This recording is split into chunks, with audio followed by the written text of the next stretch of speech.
दोस्तों जियो financial service की बात करें तो यहाँ पे कुछ बड़ी अपडेट निकल के आ रही है जिनको हम एक एक करके डिस्कस करने जा रहे हैं।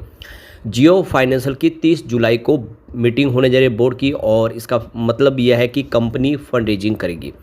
तो कंपनी आने वाले इसमें बहुत सारे बिजनेस शुरू कर चुकी है, बहुत सारे जॉइंट वेंचर्स बनाए, इसमें फंड की आवश्यकता है, जिसको लेकर यहाँ पे कंपनी ने बड़ा फैसला किया।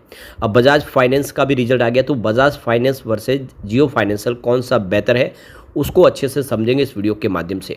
इसके अलावा जो ब्लैक रॉक के साथ के मिल के इन्होंने जो एसेट मैनेजमेंट का बिजनेस शुरू किया उसको लेकर सीड स्वामीनाथन की तरफ से बड़ा बयान निकल रहा है, उसके मायने क्या उसको समझने की कोशिश करेंगे इस वीडियो के माध्यम से। और कंपनी आने वाले समय, अब जैसे कि आप देख सकते हो कि इंश्योरेंस में भी तेज़ी से आगे बढ़ रही है, कंपनी ने इसके लिए कमर कस ली है। तो क्या है आगे की संभावना? अलायंस जैसा एक ग्रुप इनको मिल चुका है और बजाज अलायंस में से अलायंस इनके साथ में है। ऐसे में क्या आने वाले समय जियो फाइनेंशियल धमाका कर सकता है, जानने की कोशिश करेंगे इस वीडियो के माध्यम से। लेकिन फ्रेंड्स, उससे पहले अगर आप पहली बार हमारे चैनल पे आए तो चैनल को सब्सक्राइब कर दीजिए, एक बेल आइकॉन दबा दीजिए ताकि जब भी नया वीडियो बने पहला नोटिफिकेशन आपको मिले। वीडियो पसंद आए तो लाइक से जरूर कीजिए। चलो फ्रेंड्स, वीडियो स्टार्ट करते हैं। मैं हूँ आपका दोस्त SB दवे और हमारे अपने चैनल ऑनलाइन कमाई में आपका बहुत बहुत स्वागत है। तो सबसे पहले जियो फाइनेंशियल सर्विस लिमिटेड के कारोबार की बात करें तो देख सकते हो कि फ्राइडे को 311 पर क्लोजिंग देखने को मिली, जहाँ पे 1.69% की गिरावट थी। तो बाजार में बड़ी गिरावट थी, उसका असर यहाँ पर भी देखने को मिला।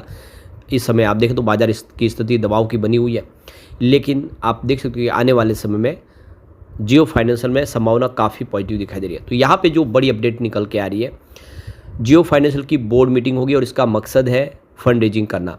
तो देखो कि 30 जुलाई 2025 को जियो फाइनेंशियल की बोर्ड मीटिंग होने जा रही है और इसका जो मकसद है, कंपनी अलग अलग तरीके से फंड रेज करने की तैयारी करेगी। तो ये अलग अलग रास्ते अगर देखें तो इशू ऑफ सिक्योरिटीज या फिर equity shares, warrant including through right issues, preferential issues, qualified institutional placement और एनी अदर मेथड। तो हो सकता है कि QIP आए या फिर देख सकते हो कि यहाँ पे राइट इशू भी लाया जा सकता है, अब या फिर दूसरे और रास्ते तलाशे जा सकते हैं। तो कंपनी की तरफ से तैयारी की गई है फंड रेजिंग की। 30 जुलाई को हमें पता चलेगा कि कंपनी किस रास्ते से फंड रेजिंग करेगी। तो आप देख लो कि या तो FPO लाया जा सकता है जिसमें कि जो बड़े फंड हाउस है वो यहाँ पे निवेश कर सकते हैं, या फिर QIP आ सकता है जिसमें क्वालिफाइड प्लेसमेंट के माध्यम से आप देखिए लाया जा सकता है। तो इसमें देखना होगा कि किस तरह से कौन से रास्ते अपनाए जाए। तो जो भी होगा हमें 30 तारीख को ही पता चलेगा। अब यहाँ पे बजाज फाइनेंस वर्सेस जियो फाइनेंशियल, तो आप देख दोनों ने ही अपने Q1 के नतीजे जारी कर दिए। तो मुकेश अंबानी की कंपनी देख सकते हो कि जियो फाइनेंशियल ने 2025 की पहली तिमाही 17 जुलाई 2025 को अपने नतीजे घोषित कर दिया और बजाज फाइनेंस 24 जुलाई 2025 को अपने Q1 के नतीजे घोषित कर दिया। चूँकि दोनों कंपनी NBFC क्षेत्र में बुनियादी रूप से बहुत मजबूत है, इसलिए लंबी अवधि के निवेशक के उनके नतीजों के इंतजार के बाद अब एक बार वो थोड़े से कन्फ्यूज हो सकते हैं। तो ये देख सकते हो कि दोनों कंपनियों में बहुत मजबूत क्षमता है, लेकिन अलग अलग प्रोफाइल है दोनों का। बजाज फाइनेंस शुद्ध ब्याज आय में 22% की जो वृद्धि हुई है उसके साथ स्थिरता प्रदर्शित करती है, क्योंकि पुरानी कंपनी है। जबकि जियो फाइनेंशियल में देख लो कि कुल आय में 48% की जो वृद्धि है वो आशाजनक विकास प्रदर्शित करती है। ये एक नई कंपनी है, लेकिन इसका प्रदर्शन बेहतर हुआ है। एक और बजाज फाइनेंस एक दीर्घकालिक निवेशकों के लिए आकर्षक विकल्प है, जो काफ़ी समय से बाजार में टिके हुए, जो स्थिरता विश्वसनीयता चाहते हैं उनके लिए एक अच्छा मौका है। दूसरी ओर जो जियो फाइनेंशियल उन लोगों के लिए जो ज़्यादा जोखिम उठा सकते हैं उनके लिए एक बड़ा रिवार्ड हो सकता है। दोनों में आप देखें तो डिफरेंसेस है, एक जमाए बिजनेस है, एक नया शुरुआती बिजनेस है, लेकिन उसमें अट्रैक्शन ज़्यादा है। तो बजाज फाइनेंस के रिजल्ट को लेकर SMC ग्लोबल सिक्योरिटीज की तरफ से जो सीमा श्रीवास्तव उन्होंने कहा है कि बजाज फाइनेंस ने इस रिजल्ट में स्थिरता का प्रदर्शन किया। जो बैंक की इस समय तो कंपनी की शुद्ध ब्याज आय है उसमें 22% की वृद्धि हुई है, जो 10,227 करोड़ पहुंच गई है, और जो प्रॉफिट है उसमें 22% की वृद्धि के साथ 4,765 करोड़ तक पहुंच गया। और यहाँ पे कंपनी का AUM में देखें तो 25% की वृद्धि हुई है, जो 4.42 लाख करोड़ तक पहुँच गया, जिसके ग्राहक के अनुसार देखें तो 21% का विस्तार भी हुआ है और 46.9 लाख कस्टमर नए जुड़े कंपनी से। इसकी मजबूत बाजार में उपस्थिति को दर्शाता है ये। निरंतर वृद्धि और स्थापित स्थिति बजाज फाइनेंस को स्थिरता और विश्वसनीयता प्रदान करता है। तो ये एक दीर्घकालिक निवेशकों के लिए अच्छा विकल्प है ये, जो लॉन्ग टर्म के लिए निवेश करना चाहते हैं। और फिनोक्रेट टेक्नोलॉजी की तरफ से देखें तो जो गौरव गोयल है, उनका कहना है कि बजाज फाइनेंस ने इस तिमाही में दमदार प्रदर्शन किया है और कंपनी का जो एयूएम है उसमें 25% की ज़बरदस्त वृद्धि हुई है, प्रॉफिट में 22% की वृद्धि हुई है। कंपनी ने 1.35 करोड़ के नए ऋण भी दिए और 47 लाख नए कस्टमर भी जोड़ दिए और कंपनी उपभोक्ता क्षेत्र में अग्रणी बनी है। 4.5% पर रिटर्न ऑन एसेट और 19% रिटर्न ऑन इक्विटी प्रदान किया, तो इसके वित्तीय संकेत मजबूत बने हुए। और आप देखो कि कंपनी को हालांकि थोड़ा सा अगर आप देखें तो एसएमई सेक्टर और टू व्हीलर सेगमेंट में घाटा भी हुआ है, लेकिन ब्याज जोखिम में कंपनी कटौती कर रही है और आने वाले समय बिजनेस को लेकर रणनीति बना रही है, जो ठीक है। अब जियो फाइनेंशियल की बात करें तो सीमा श्रीवास्तव ने कहा कि जियो फाइनेंशियल ने एक शानदार रिजल्ट दिखाया है और 48% की वृद्धि देखने को मिली है उनके प्रॉफिट में, जो 619 करोड़ तक पहुंचा है।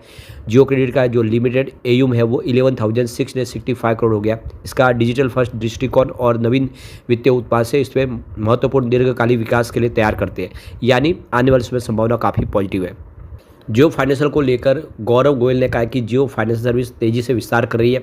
हालांकि अभी ये शुरुआती दौर में, इसका एयूम एक साल पहले सिर्फ 217 करोड़ रुपये के आसपास, जो बढ़ के 11,665 करोड़ तक पहुंच गया है। इसकी कुल आय 48% की जंप के साथ 619 करोड़ तक पहुंची है। तो रिलायंस समूह का सपोर्ट है इसको। कंपनी संपूर्ण वित्तीय प्लेटफॉर्म बना रही है जिसमें उधार, भुगतान, बीमा, म्यूचुअल फंड सब शामिल है और ब्लैक रॉक जैसे एक मजबूत ग्लोबल विशेषज्ञ इनके साथ में है। म्यूचुअल फंड ऑफरिंग और इसमें आप बिजनेस में इनके लिए काफ़ी ज़्यादा संभावना है। मजबूत डिजिटल फर्स्ट मॉडल और 50,000 से ज़्यादा जगह पर कंपनी की उपस्थिति जियो के लिए एक प्लस पॉइंट है और ये वाकई में आने वाले समय जियो फाइनेंशियल बेहतर कर सकता है। तो दोनों एनबीएफसी के मूल सिद्धांतों की तुलना करते हुए सीमा श्रीवास्तव ने कहा कि दीर्घकालिक निवेश क्षितिज के को ध्यान में रखते हुए बजाज फाइनेंस का सिद्ध ट्रैक रिकॉर्ड और स्थिर विकास पथ इसे विश्वसनीयता प्रदान देता है और एक आकर्षक विकल्प बनता है। उनकी उच्च विकास क्षमता के साथ जियो फाइनेंशियल सर्विस उन लोगों के लिए उपयुक्त हो सकती है जो संभावित रूप से अधिक लाभ कमाना चाहते हैं लेकिन जोखिम सहन करने को भी तैयार है। तो ये देख लो कि दोनों में रणनीति अलग है। अगर आप स्थिर और एक सुरक्षित निवेश चाहते हो तो बजाज फाइनेंस आपको उसके लिए ठीक है, लेकिन आप रिस्क ले सकते हो तो आपको ज़्यादा प्रॉफिट भी मिलेगा, वो जियो फाइनेंशियल है क्योंकि ये नया बिजनेस है जो आने वाले समय बेहतर कर सकते हैं। गौरव गोयल ने कहा कि दोनों शेयर अलग अलग तरह से निवेशकों के लिए उपयुक्त है। बजाज फाइनेंस के शेयर में स्थिर और विश्वसनीय कमाई की तलाश करने वाले लोगों के लिए निवेशकों को ये आकर्षित कर सकता है, जबकि जियो फाइनेंशियल शेयर उन लोगों को आकर्षित कर सकता है जो लंबी अवधि में जबरदस्त विकास की उम्मीद लेकर जोखिम उठाने को तैयार है। तो ये बिल्कुल दोनों के बीच का अंतर आपको समझ में आ गया होगा, दोनों ही अपनी जगह पर ठीक है। अब यहाँ पे ब्लैक रॉक और देख सको कि जियो फाइनेंशियल ने मिलकर 50-50% का जॉइंट वेंचर्स बनाए और म्यूचुअल फंड के बिजनेस में एंट्री कर दिया, एसेट मैनेजमेंट का बिजनेस शुरू कर दिया है। तो यहाँ पे इस बिजनेस को लेकर देख सकते हो कि सिड स्वामीनाथन जो एमडी और सीईओ है Jio BlackRock asset management company के, उनका कहना है कि हम सिर्फ अपनी मार्केट में उपस्थिति नहीं बढ़ाना चाहते बल्कि हम प्रॉफिट भी कमाना चाहते हैं। ये सबसे बड़ी बात है, यानी कंपनी का जो पहला ध्येय है कि कंपनी अच्छा प्रॉफिट कमाए, उसके लिए हम फोकस कर रहे हैं, अपने कस्टमर बेस को बढ़ाने की तरफ आगे बढ़ रहे हैं। हमें पता है कि मार्केट लगातार ग्रो कर रहा है, बहुत सारी यहाँ पे संभावना है, नई ग्रोथ की संभावना बनी हुई है। ब्लैक रॉक पहले से बहुत सारा बाजार में काम कर चुके हैं, उनके पास अनुभव है जिसका हमें फ़ायदा मिलेगा और हम आने वाले समय इस सेक्टर में बेहतर करने की पूरी कोशिश करेंगे। जो अलादीन प्लेटफॉर्म है वो गेम चेंजर होगा जिसके माध्यम से हम इस बिजनेस में तेज़ी से आगे बढ़ सकते हैं। तो कुल मिला के देख सकते हो कि ये जो एमडी का बयान है वो काफ़ी काबिल तारीफ़ है, जो इशारा कर रहा है कि आने वाले समय जियो फाइनेंशियल बाज़ार में तेज़ी के साथ आगे बढ़ने को तैयार है। ये लॉन्ग टर्म इन्वेस्टर के लिए एक बहुत ही बेहतरीन यहाँ पे मौका है क्योंकि कंपनी के सारे जो बिजनेस है वो बहुत ही बेहतर लग रहे हैं और कंपनी यहाँ पे देख सकते हो कि अलायंस के साथ मिलके री इंश्योरेंस के मार्केट में एंट्री करें जो 50,000 करोड़ का मार्केट है और काफ़ी बड़ा मार्केट है। इसमें आप देखें तो सरकारी कंपनियों का बड़ा रोल है, लेकिन अब इस बाज़ार में एंट्री की तैयारी कर ली है। तो ऐसे में हम कह सकते हैं जियो फाइनेंशियल कुछ बड़ा कर सकता है। लेकिन फ्रेंड्स, कोई भी इन्वेस्टमेंट करने से पहले अपने फाइनेंशियल एडवाइज़र से एडवाइस ले ले या अपना खुद का रिसर्च करें, क्योंकि मैंने वीडियो आपके एजुकेशनल पर्पज़ के लिए ही बनाया। वीडियो पसंद आए तो लाइक से जरूर कीजिए और चैनल को सब्सक्राइब कर दीजिए। Thank you friends.